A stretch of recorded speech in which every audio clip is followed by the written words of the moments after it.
show must go on. Nous sommes avec un invité qu'on a déjà vu sur le salon Time to Win, mais on aime bien le revoir. De retour, Maître Baquet. Donc je le rappelle, Maître Baquet, the comeback. Vous êtes avocat médiateur. Tout à fait. Vous revenez nous voir parce qu'on va discuter de restructuration d'entreprise. Un domaine assez large. Tout à fait. On ne va pas avoir beaucoup de temps, mais on va essayer de faire au mieux. Exactement, comme toujours. Comme toujours. Alors, la restructuration d'entreprise, c'est effectivement un domaine très large, mais la particularité, c'est que c'est un domaine qui nécessite vraiment une analyse au cas par cas. C'est-à-dire que c'est un sujet général qui, en fin de compte, se décline en spécialité, en définitive.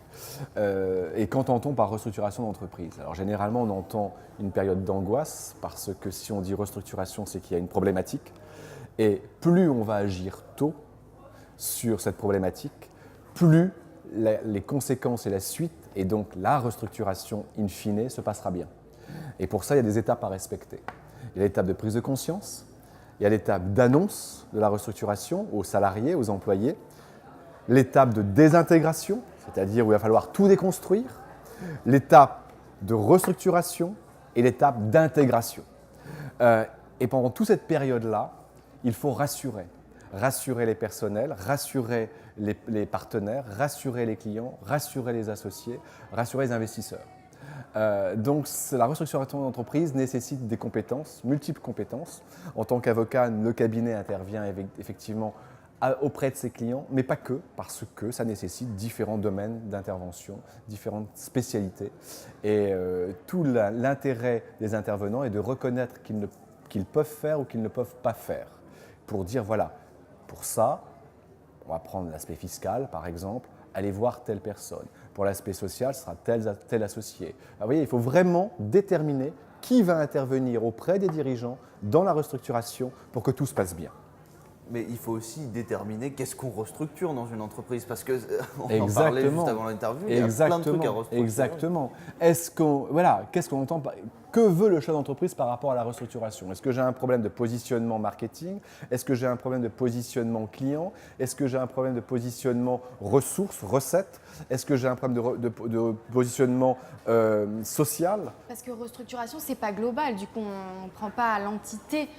On peut restructurer une partie seulement de son entreprise. Ça ne veut pas dire que l'entreprise entière part à la dérive. Je vais vous donner un exemple.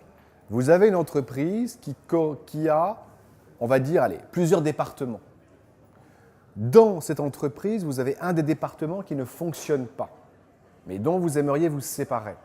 Sauf que le département n'est pas une entité en lui-même, parce qu'il dépend de la même structure juridique. Pour vous séparer de ce département, il va bien falloir que vous restructuriez l'entreprise pour écarter ce département, en faire une entité juridique pour soit le céder, soit le liquider. Voilà. Donc, vous ne touchez pas à l'entité elle-même, parce que l'entreprise reste l'entreprise. Vous intervenez sur ce que j'ai envie, sur on va dire l'agent pathogène, on va dire. Mais l'agent pathogène, dans lequel il y a des salariés, dans lequel il y a des vies, dans lequel il y a comment dirais-je, il y a de l'intime également, il y a de l'émotion. Donc il faut. C'est assez délicat du coup de restructurer. Très. Et c'est pour ça que nous conseillons toujours à nos clients de communiquer. Communiquer de manière rationnelle. Il y a des choses qu'on dit, d'autres qu'on ne dit pas, mais informer pour éviter les traumatismes, éviter les questionnements, éviter les psychodrames et les fantasmes. Parce que quand on ne communique pas, l'imaginaire de chacun fonctionne et là, tout est possible. Parce qu'on a besoin du soutien des salariés pour restructurer, bien évidemment. Finalement, pour conclure la restructuration, il n'y a pas ni de positif, du positif si ça fonctionne, ni de négatif dans le sens où c'est juste, soit on liquide effectivement, donc on enlève la chose qui nous embête pour continuer d'avancer, ou alors on restructure et ça fonctionne, et là on peut aller de l'avant. Alors, c'est un tout, mais moi je dirais plutôt que la restructuration est une prise de conscience. Voilà. On est conscient qu'au tenter, les choses ne vont plus comme on aimerait qu'elles aillent, et donc on veut aller là, à T+1 ou T+2, comment fait-on pour y aller? Et plus cette prise de conscience se fera tôt, plus l'arrivée au point déterminé se fera mieux. Voilà. C'est toujours un plaisir de vous avoir sur le plateau. Malheureusement, il n'y aura pas de troisième fois. On n'aura Voilà. pas l'honneur de voir Voilà. Maître Baquet une troisième fois sur le plateau. C'était un grand plaisir pour moi aussi. Bah oui, Il reste évidemment. encore toute l'après-midi, on peut le recevoir. Ah ouais, vraiment? Oh, mais j'adorerais. Non, bon, Constance, le mot de la fin.